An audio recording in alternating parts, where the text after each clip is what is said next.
Será que a gente volta em outra vida? Bom, essa é sem dúvida uma daquelas perguntas gigantescas, né? Hoje a gente vai mergulhar em duas respostas que são, assim, muito diferentes: a reencarnação e a ressurreição. E vamos entender por que, na visão cristã, essas duas ideias simplesmente não batem. Ok, então vamos direto ao ponto. O que acontece com a gente depois da morte? Essa é uma pergunta que, nossa, a humanidade se faz há milênios. E as respostas que surgiram são fascinantes e muitas vezes totalmente opostas. Olha só, de um lado tem essa ideia da reencarnação, né? Aquele ciclo de nascer de novo, de novo, de novo. A alma vai passando por vários corpos em várias vidas. Mas aí, do outro lado, a gente tem a ressurreição. E aqui a conversa é outra. É uma transformação única, definitiva da pessoa. Sabe, são duas visões de mundo com destinos que não poderiam ser mais diferentes. Então, para a gente entender o lado cristão dessa história, a gente precisa começar pelo básico, pelo princípio fundamental mesmo, que é essa ideia de uma vida, um julgamento. E essa ideia não vem do nada, não. A base está lá na Bíblia, na Carta aos Hebreus, que diz uma coisa bem direta. Ao ser humano está ordenado morrer uma só vez e depois disso, o juízo. Quer dizer, a mensagem é super clara, né? É uma regra: uma morte, um julgamento. E ponto. Não tem essa de, vou tentar de novo na próxima vida.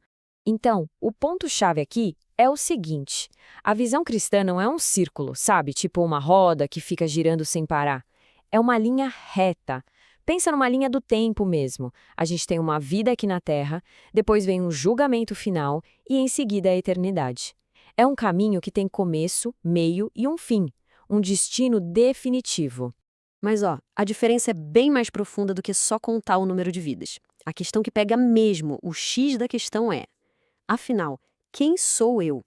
Essa ideia sobre a natureza da pessoa que realmente coloca um abismo entre essas duas visões. E olha que interessante como a doutrina cristã enxerga a pessoa.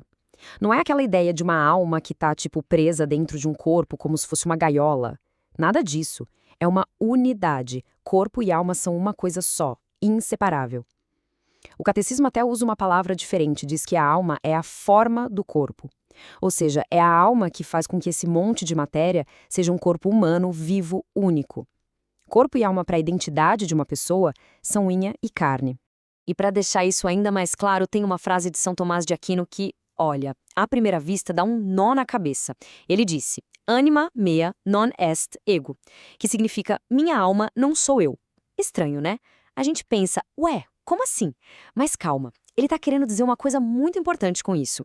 O que ele está dizendo é o seguinte: o eu não é só a alma. O eu é a pessoa inteira, é esta alma específica, com este corpo específico, com estes ossos, esta carne. A nossa identidade, quem a gente é, está amarrada para sempre nessa combinação única.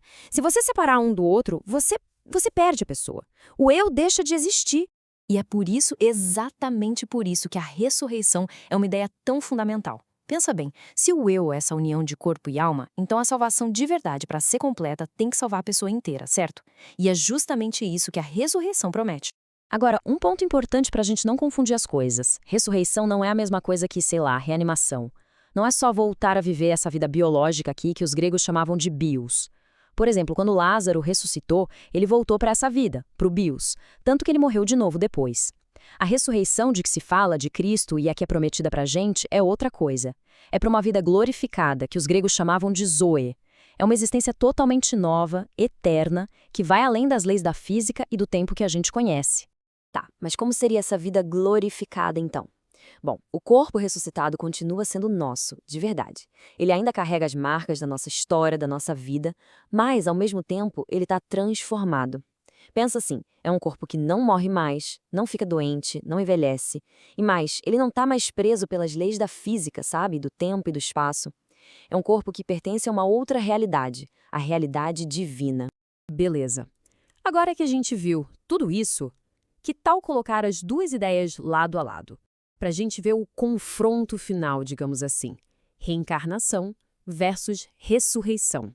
E aqui a gente consegue ver as diferenças de uma forma bem clara. Vamos lá. Primeiro, a identidade pessoal. Na reencarnação, ela meio que se dissolve, né? O eu é uma coisa passageira que se perde a cada nova vida. Já na ressurreição, não. A identidade é preservada para sempre. O eu único é salvo.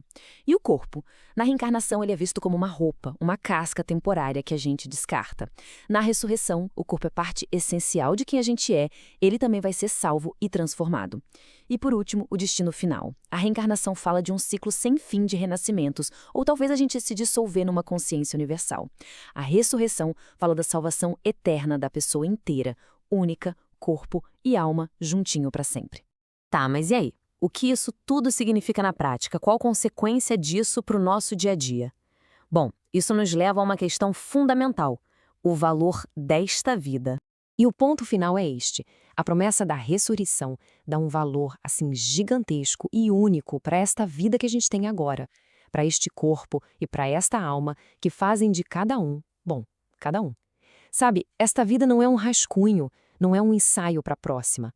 Ela é a versão final, é para valer e tem um significado eterno. E isso tudo deixa a gente com uma pergunta no ar, para pensar mesmo. Se esta vida é a única chance que temos para definir quem seremos por toda a eternidade, de que forma isso muda o jeito que a gente decide viver o nosso hoje?